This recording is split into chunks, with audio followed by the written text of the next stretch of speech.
Some men fire first and call it courage, others wait because they only ever need one shot. In Cinder Flats, they shoved an old bridge keeper named Rowan Creed to his knees on the planks of Devil's Span, pressed a revolver into the back of his skull, and made the whole town watch him obey. Then the man in the black preacher's coat stepped into lanternlight, smiled like mercy, and whistled 2 notes without thinking. Rowan's blood went ice cold, because those 2 notes were the last sound his son ever heard 20 years ago, the night Rowan wasn't home. And nobody on that bridge understood what they had just awakened. Devil's Span was not a place you crossed casually. It was a hanging bridge stitched between 2 cliffs like a scar that never healed. The canyon below swallowed sound and spat it back as echoes, so even a whisper felt like a warning. Wind lived there, constant and hungry, tugging at hats and tempers alike. On one side of the bridge sat Cinder Flats, a dry little town that survived on freight and stubbornness. On the other side sat the mine road and the long trail to the railhead, where money moved like blood. Whoever controlled Devil's Span controlled the town's pulse. For 7 years, that control belonged to a man named Gideon Sable, and he wore it the way some men wear a badge, with a straight back, a clean coat, and a smile that never reached his eyes.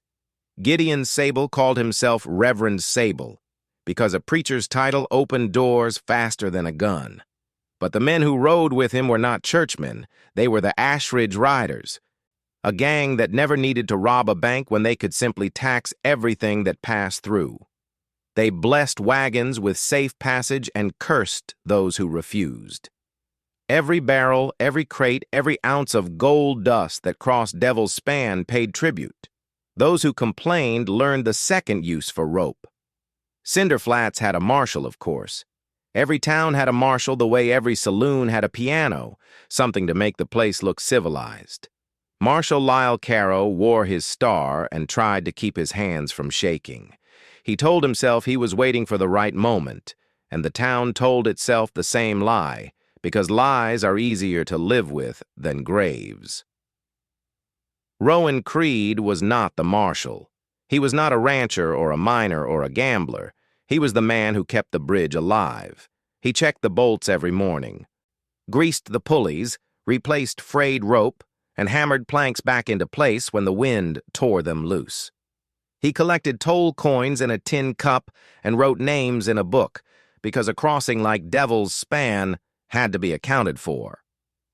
To most of Cinder Flats, Rowan was just the old bridge keeper, bent back, weathered hands, a beard gone white as ash.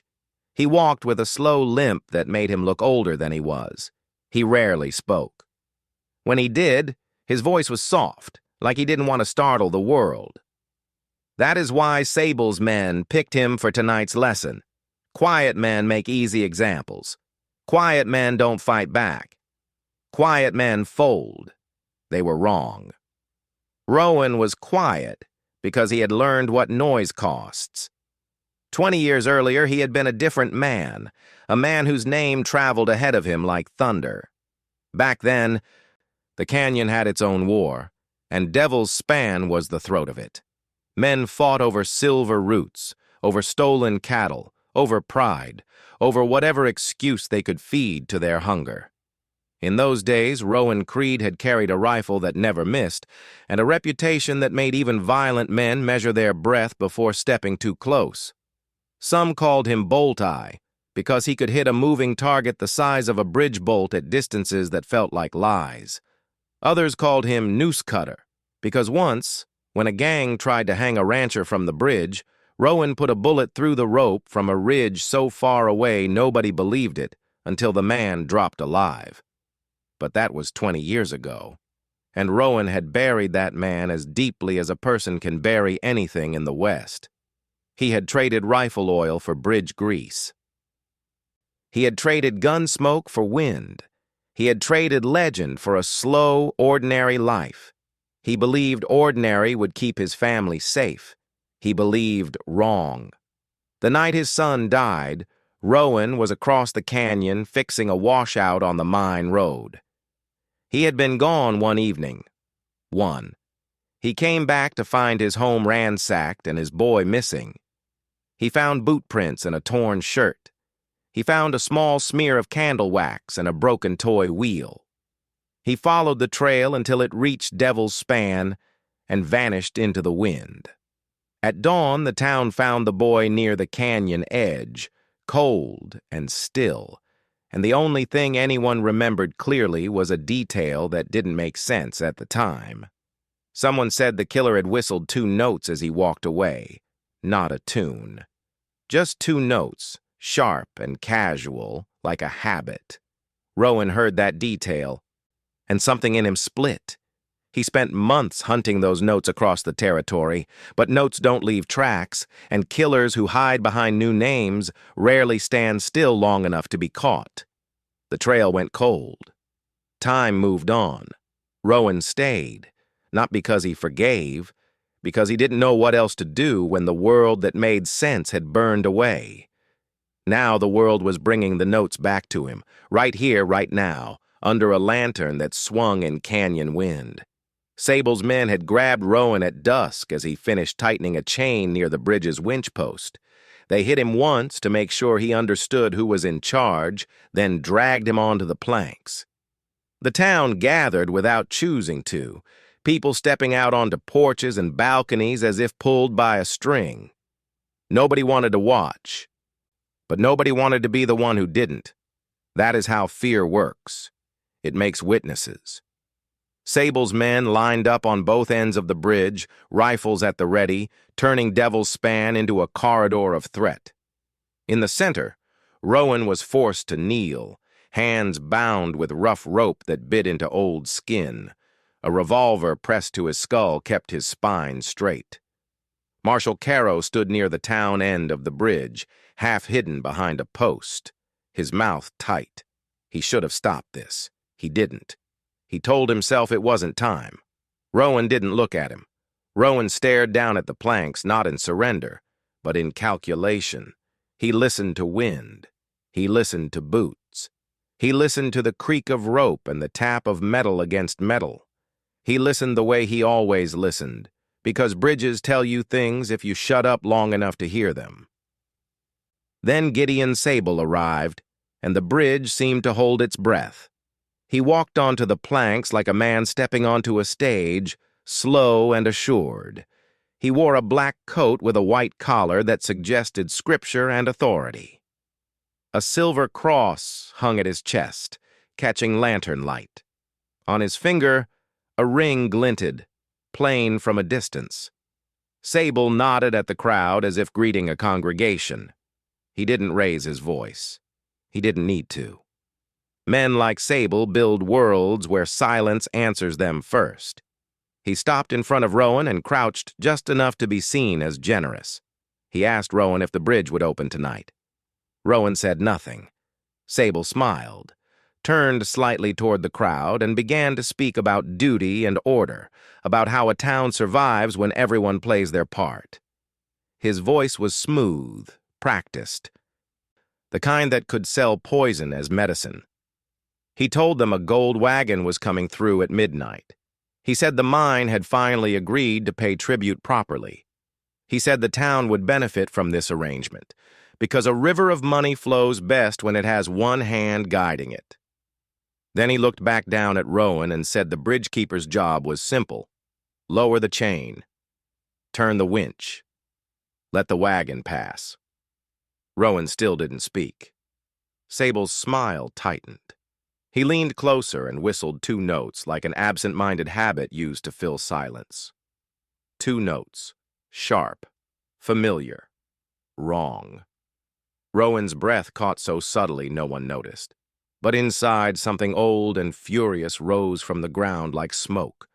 In his mind, he saw a small boy's face and a doorway that should have been safe. He saw a night he had not been there. He heard those 2 notes riding wind across 20 years. Rowan lifted his eyes slowly, not angry yet, not pleading, just certain. He studied Sable's face. the shape of his mouth, the way his eyes narrowed when he was displeased. He did not recognize the face. Faces change, names change, but habits don't. Then Sable's hand moved as he gestured, and the ring caught lanternlight fully. Rowan's gaze locked on it. The ring was not fancy. Just a band of pale metal with a small notch on the underside like it had been filed or chipped. Rowan knew that notch the way a man knows the shape of a scar on his own body. He had seen it once, long ago, pressed into his son's skin in the faint bruise pattern left behind. A detail that never left him. Rowan felt the canyon tilt for a second, like the world itself had to adjust to the weight of the truth. Sable straightened, satisfied with himself, and told Rowan it was time to be useful. He said if Rowan opened the bridge, the town would have peace. If he refused, the town would learn why refusal hurts everyone. He nodded toward the far end of the bridge. That was when Rowan saw the boy. A skinny kid, maybe 15, hands tied, shoved against the railing by two riders. The kid's name was Tobin Quell, the apprentice who helped Rowan replace planks and carry tools. Tobin's eyes were wide and wet with fear, but he tried not to cry, because boys learn fast in places like this that tears make cruel men happier. Sable called Tobin a volunteer. He said the town needed an example of what happens when old men hold on to pride. He said Rowan would open the bridge, or Tobin would go over the side. Rowan did not plead. He did not bargain. He did not explode. He only looked at Tobin, and Tobin saw something in Rowan's face that steadied him like a hand on a shoulder. Rowan turned back to Sable and spoke for the first time, his voice quiet enough that only the front row of fear could hear. He said Sable had gotten older. That was all. Sable blinked, not expecting words. He asked Rowan what he meant. Rowan said 20 years is a long time to keep whistling the same two notes. Sable's eyes narrowed. The riders around them shifted. Marshal Caro's hand tightened on his revolver, but he did not draw. Sable laughed softly and told Rowan he was tired of riddles. He said Rowan would open the bridge now. He motioned for one of his men to lift Rowan by the rope around his wrists. The man yanked, and Rowan's shoulder jerked painfully. Rowan's face did not change. Pain was just information. Rowan watched Sable's boots. Clean. Too clean. He watched the lantern swinging on its hook. He watched the wind, and in his pocket, pressed against old cloth, his thumb touched something small and familiar. A chipped bridge bolt. Not a bullet. Not a charm.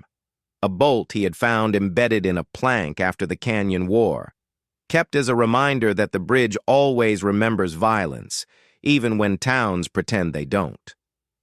Rowan's fingers curled around it, and he felt his decision click into place. Sable told him again to open the bridge. Rowan asked Sable one question, quiet and sharp. He asked where Sable had buried the boy's medal. Sable's smile froze for the first time, a fraction of a second too long. His eyes flicked away before coming back. In that flicker, Rowan saw the truth. Sable remembered. Sable had known all along whose bridge he was taxing. He had come back to build a kingdom on top of Rowan's grief. The realization did not make Rowan wild. It made him clear. Sable's face hardened. He stepped back and signaled. The gunman behind Rowan cocked the revolver and pressed it harder into Rowan's skull. The rider holding Tobin leaned him closer to the railing. Rowan exhaled slowly. Then he moved. He did not lunge at the gun. He did not swing at Sable.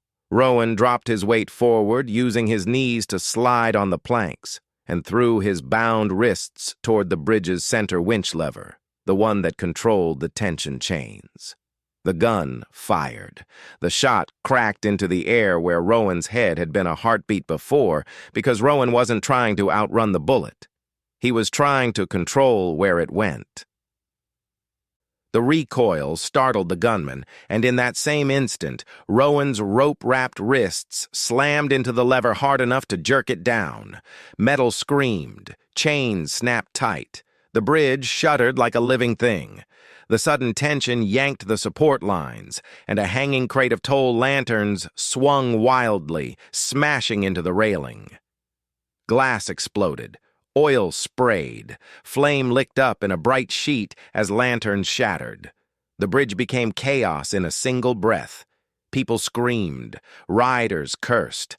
Horses on the town side reared against their hitch posts. Smoke rolled along the planks, thick and stinging, hiding movement. Rowan rolled into the smoke, low and fast, because smoke is a curtain if you know how to use it. A rider stumbled, blinded, and Rowan drove his shoulder into the man's thigh, taking him down. Rowan grabbed the man's dropped knife and cut the rope around his wrists with 2 quick sawing motions. He did not waste time fully freeing himself from danger. He freed himself from helplessness. Then he ran, not toward Sable, toward Tobin. Sable shouted orders through smoke. His men fired wild shots that hit nothing but wood and air. Rowan sprinted along the planks with a limp that disappeared when the old man inside him woke up. Wind tried to shove him sideways. He leaned into it. He reached Tobin as a rider raised a rifle butt to knock the boy unconscious before throwing him over. Rowan seized the rifle barrel with both hands and yanked it down, using the rider's momentum against him. The rifle butt slammed into the railing instead of Tobin's skull. Rowan kicked the rider's knee, and the man collapsed with a shout. Rowan cut Tobin's ropes. Tobin gasped, hands shaking. Rowan didn't tell him to run. He pointed to the bridge's side ladder that led down to the maintenance beam under the planks, a hidden walkway only Rowan and Tobin knew existed. Tobin stared, confused. Rowan grabbed Tobin's shoulders and spoke in the same calm voice he used when teaching the boy to tighten bolts. He told Tobin to get under the bridge and stay low. Tobin obeyed, scrambling down as bullets cracked overhead. Rowan turned back into the smoke. Sable's men were regrouping, trying to see, trying to find him. The bridge was long and narrow and unforgiving. That was exactly why Rowan had chosen it. Devil's Span was a trap for anyone who didn't understand it. Rowan understood every creak. Sable emerged from the smoke with his revolver drawn, face set in fury. His preacher calm had burned away, revealing the man underneath. He saw Rowan's eyes, and for the first time he looked uncertain. Rowan stepped into lanternlight for half a second, letting Sable see him clearly. Not as a bridge keeper, as something older. Rowan's shoulders were squared.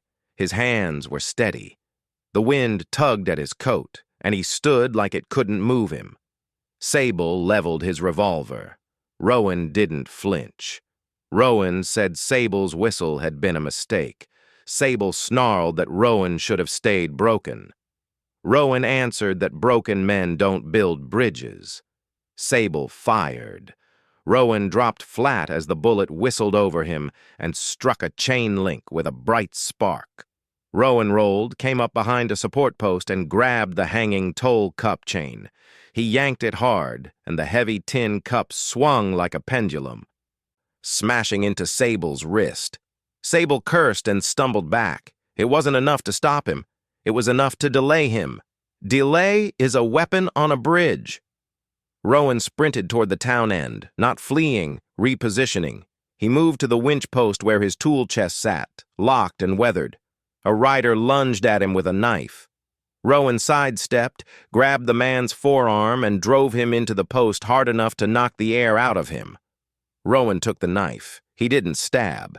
He cut the rider's belt, and the man's gun holster dropped and tangled around his boots. The rider fell, furious and humiliated. Rowan stepped over him without looking back.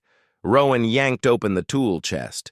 Inside were bridge tools, wrenches, grease, spare bolts, a coil of rope, and beneath a false layer of canvas, something that did not belong to a bridge at all. A long case wrapped in oilcloth. Rowan hesitated for the briefest beat, as if his hand didn't want to remember the shape of what lay inside. Then he pulled it free and unwrapped it. The rifle was old but cared for, the kind with a heavy barrel and a simple sight, built for one purpose: certainty. Rowan hadn't carried it in 20 years. He had kept it hidden under the bridge because he believed if he put it far enough away from himself, it would stay asleep. He had been wrong. He slid a single cartridge into the chamber with hands that did not shake. On the town side, people were watching from doorways. Marshal Caro's face was pale. He saw the rifle and swallowed hard, because even if the town didn't know legends, lawmen know the shape of them. Caro stepped onto the bridge, revolver raised, and shouted for everyone to stop firing. His voice cracked. Sable laughed at him and told him to step aside. Caro did not. He stood there, small against the canyon, trying to be a marshal with no spine left to borrow. Sable turned his head and whistled 2 notes again, mocking now, and Caro flinched as if the sound itself had teeth. Rowan raised the rifle, not at Sable's chest, at the lantern hook above Sable's men. Rowan fired once. The hook shattered. The lantern dropped, bursting into flame on the planks, sending smoke rolling into their eyes. Men cursed, blinded again. Rowan didn't wait. He moved through the smoke like he belonged to it. Sable shouted for his men to push forward. They advanced, guns out, uncertain because bridges narrow bravery. Rowan fired again, not at flesh, at the bridge's chain pin above their heads. The pin snapped, and a heavy length of chain dropped, slamming across the planks with a clang that made men recoil. It wasn't lethal. It was terrifying. It turned the bridge into a maze of metal and smoke and falling shadows. Sable realized Rowan wasn't fighting like an old man. He was fighting like a man who had planned for this bridge his whole life. Sable stepped back toward the canyon side, searching for a clean angle. That was when Tobin reappeared, crawling along the maintenance beam under the planks, moving like a lizard in the dark. Tobin climbed up near Sable's flank and threw a handful of bridge grease toward Sable's boots. The grease splattered slick and black. Sable stepped, slipped, and caught himself on the railing. His ring flashed in lanternlight. Rowan saw it. He felt the old rage try to climb into his hands. He forced it down. Rage makes you waste shots. Rowan had never needed many shots. Sable steadied himself and reached for Tobin, grabbing the boy by the collar and yanking him up as a shield. Tobin gasped, feet scrabbling on planks. Sable pressed his revolver against Tobin's ribs and smiled at Rowan through smoke. He told Rowan to drop the rifle. He told Rowan to choose whether the bridge keeper would save his apprentice or satisfy his revenge. The town's breath stopped. Marshal Caro froze mid-step, horror on his face. Rowan's hands tightened on the rifle. The canyon wind howled through the cables like a warning siren. Tobin's eyes met Rowan's. The boy shook his head once, small and fierce. Don't become what he wants. Rowan recognized that look. He had seen it in his son's eyes once, long ago, when he had promised he would always come home. Rowan spoke softly, so softly Sable leaned in to hear. Rowan told Sable he had spent 20 years waiting for a moment like this, and Sable still didn't understand him. Sable scoffed and told Rowan to prove it. Rowan lowered the rifle, not dropping it, just lowering it enough to look like surrender. Sable's smile widened. Then Rowan did the last thing Sable expected. Rowan lifted the chipped bridge bolt from his pocket and flicked it into the air. It was small. It shouldn't have mattered. But it caught lantern light and spun, and every eye on Devil's Span tracked it because human beings can't resist bright motion in darkness. Sable's gaze followed the bolt for a heartbeat, and in that heartbeat, Tobin moved. Tobin slammed his head back into Sable's nose and dropped his weight like a stone. Sable's grip loosened for half a breath. Tobin slid down, twisting free, collapsing low onto the planks. Rowan fired once. The bullet struck Sable's revolver, not his body, and knocked it spinning into the canyon, gone into blackness before the echo even finished.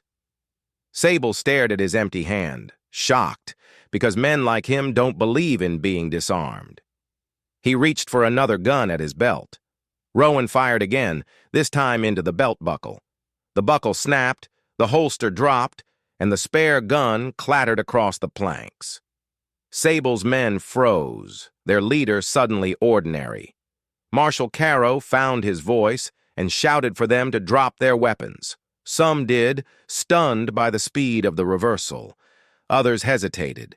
Rowan lifted the rifle again, not threatening, simply present, and the hesitation melted. Weapons lowered, hands raised. The bridge had chosen its side. Sable backed up, breathing hard, fury boiling through his preacher disguise. He sneered that Rowan couldn't kill him in front of witnesses, not if Rowan wanted to pretend he was better. Rowan didn't answer with a speech. He answered with a truth. He told Sable he hadn't picked up the rifle to get revenge. He picked it up to end what Sable was doing to the town. Sable laughed bitterly and told Rowan those were the same thing. Rowan said no. Revenge is personal. Justice is final. Sable's eyes flicked to Tobin, then to the town, then to Marshal Caro. He was calculating, already looking for a crack. He saw one. He lunged toward the winch post, reaching for the lever that controlled the tension chains. If he could collapse the bridge or trap people mid-span, he could trade lives for escape. His hand slammed onto the lever. Rowan moved like a memory. He crossed the distance in 2 strides and drove the rifle stock into Sable's forearm. Sable screamed, grip breaking. Rowan twisted Sable's arm behind his back and shoved him to his knees, the same position Rowan had been forced into minutes earlier. Sable gasped, humiliated, and Rowan could have ended it right there. The canyon wind begged for it. The old rage begged for it. Rowan looked down at Sable's ring, the notch glinting, and felt 20 years try to drag him backward. Rowan didn't do it. He yanked the ring off Sable's finger and held it up in lantern light so the town could see. He asked, calmly, who among them remembered the Creed boy. A murmur moved through the crowd, uncertain at first, then heavier. People remembered. People always remember what they pretend to forget. Rowan said the killer whistled 2 notes. Sable's face twisted. Rowan whistled those 2 notes back, not as a habit, as an accusation. The sound cut through the canyon, and even the Ashridge riders looked unsettled, because some sounds carry history like a stink you can't wash off. Marshal Caro stepped forward, revolver still raised, and for the first time in years, his badge looked like it meant something. He ordered Sable bound and taken to the holding shed. Sable spat that no jail could hold him. Caro said maybe not, but a town can. Townsfolk, emboldened by the sight of Sable on his knees, surged onto the bridge. Men who had kept their heads down for years now grabbed ropes and tied wrists. Women who had swallowed fear now shouted orders. The Ashridge riders were disarmed one by one. Some fought, most didn't. The bridge itself had broken their spell. Tobin sat against the railing, breathing hard, hands shaking. Rowan crouched beside him and checked him quickly for injury the way he checked bridge cables. Methodical, gentle. Tobin's eyes were wide. He asked Rowan if it was true, if Rowan had really been Bolt-Eye Creed. Rowan didn't smile. He didn't deny it. He told Tobin legends are just men who ran out of places to hide. Tobin swallowed and looked down into the canyon where Sable's revolver had vanished. Tobin asked if Rowan was going to kill Sable. Rowan stared out into the dark for a moment. Then he said something that sounded like it belonged to the wind. He said he already killed enough men to know killing never brings back what's gone. Tobin nodded, not fully understanding but feeling the weight of it. Sable was dragged away. Bound and furious, still trying to spit poison into the night. As they pulled him toward town, he turned his head and whistled the two notes again, weakly, as if the sound could still scare Rowan. Rowan watched him go without flinching. He had lived with those notes for 20 years. They couldn't own him anymore. Later, as the first pale hint of dawn crept over the canyon rim, Rowan walked alone back onto Devil's Span. The bridge was quiet now. Lanterns replaced, smoke gone, planks still scarred. Wind moved through the cables with a softer voice. Rowan stood where his son had been taken from the world and listened. He took the chipped bridge bolt from his pocket and turned it between his fingers. He thought of all the mornings he had tightened bolts and convinced himself routine could keep sorrow from moving. He thought of the night he wasn't home. He thought of how close he had come to letting rage write the ending. Marshal Caro approached carefully, like a man walking toward something sacred and dangerous. He told Rowan the riders were locked up, at least for now. He told Rowan the town would need help when Sable's allies came looking. Rowan nodded. He said the bridge could be defended if the town learned to defend itself. Caro asked Rowan if he would stay. Rowan looked at the town end of the bridge, where lights were coming on in windows, where people were moving with new purpose. He said he had stayed 20 years already.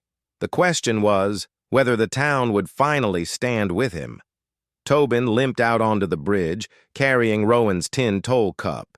He held it out awkwardly, like an offering. Inside was a handful of coins people had tossed in during the chaos, not as toll, but as something else. A thank you. An apology.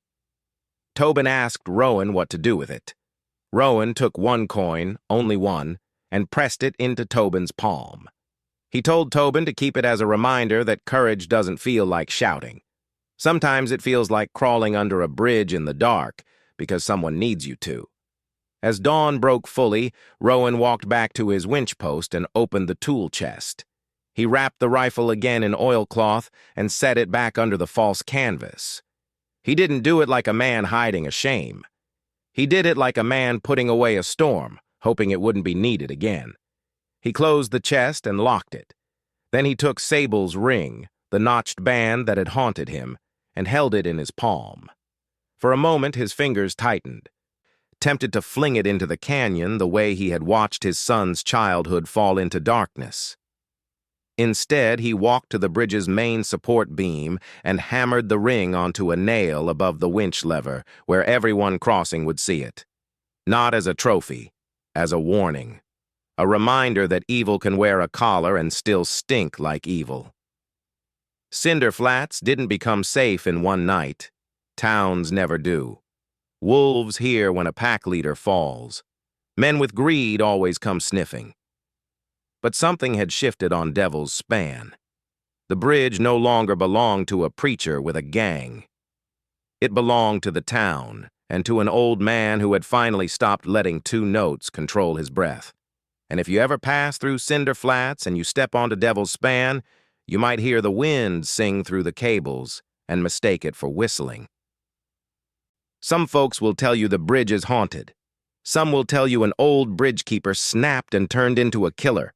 Most won't tell you anything at all because the West still respects silence. But the truth is simpler and heavier. That night, a town tried to break an old man in public. They tied him down. They put a gun to his head. They whistled the wrong two notes. And when the legend woke up, he didn't give them the ending they expected. So here's the question the canyon asks every man who crosses it.